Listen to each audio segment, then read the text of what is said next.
Hello, Miss Juanita. My name is Verónica Baca, and today I'm going to talk about a topic from my botany class that is called the use of botany for energy production.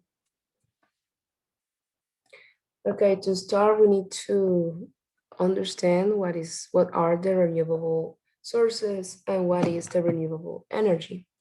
So basically, the renewable energy is all natural sources or processes that are constantly replenished or capable of regenerating on their own. Basically, we can say that the renewable sources are all the natural sources that cannot disappear because they are constantly regenerating by their own. For example, we have the sunlight, the water, the wind, the plants, and the most important, the biomass. Of course, for example, the sunlight cannot disappear.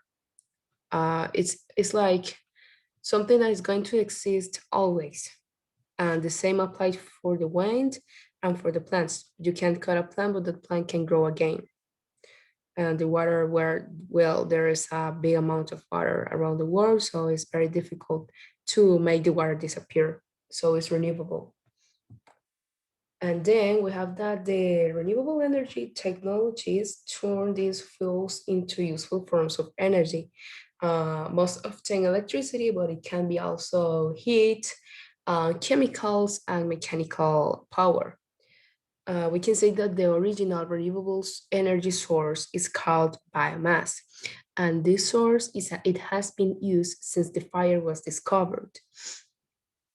One example of biomass is the wood, for example. We can use the wood of a tree to create a table, and that tree can grow again. In 2017, in Honduras, 18% of rural households and 28% of urban households use firewood for cooking.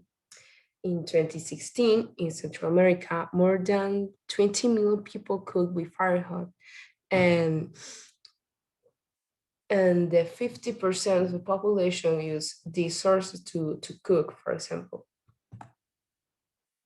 But what is the biomass? Well, the biomass is organic, meaning it is made of material that comes from living organisms, such as plants and animals. The most common biomass, as I said before, is the wood, but we also have the plants and waste. These are called the biomass feedstocks. The biomass energy can be a non-renewable energy source. And how is this? Well, of course, if we don't cut completely a tree, that tree won't die. But if we destroy it completely, that tree won't regenerate again.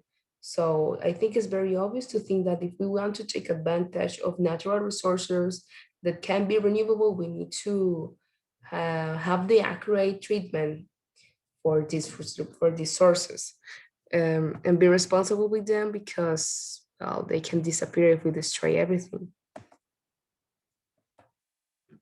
Then we have the biomass energy is generated or produced by living or once living organisms. The energy from these organisms can be burned to create heat or converted into electricity. The most common biomass material used for energy to create energy are the plants, such as corn and soy above. And here we have a picture with many examples. For example, the sunflower has a very important paper in this. Here we have a picture that explains the cycle of biomass energy. First, we have the trees and plants. Then we use the wood of the trees to create products like this chair or this box. And then this turn into biomass. And this biomass is moved to a power plant where it's going to be processed uh, to create more energy and to transform in CO2, and then the cycle start again. And then we have what kind of energy is created using plants. Uh, the most important example is the production of ethanol and biodiesel production. The plants that are used for this are the corn, sugar cane, rice, wheat, etc. And the principal advantage is that it's cheap and renewable. And then we have the production of jet fuels.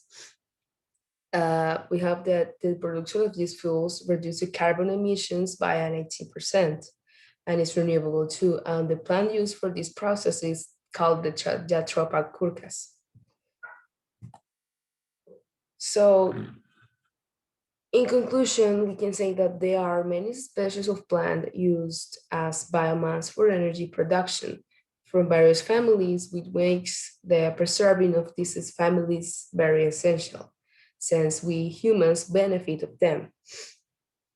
Uh, it's, it is clear that a plant can grow again and the sources are renewable, but we need to be responsible with them because it is true that a plant, for example, the plant used to create the the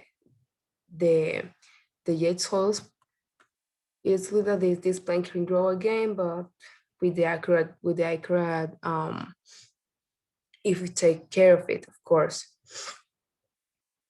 Then we have that these plants, all these plants, they can be like artificially improved. They can be artificially improved to improve the various types of production.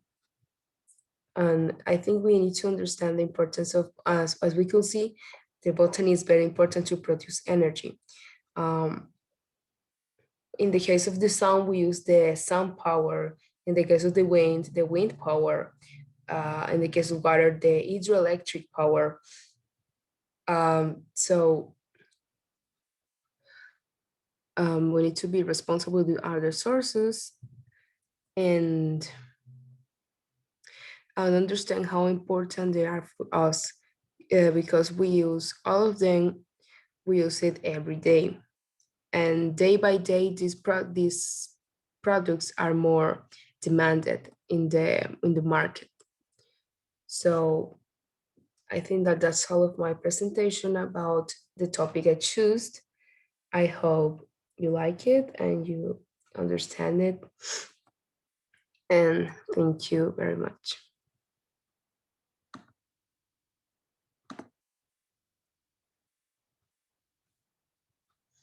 Mm.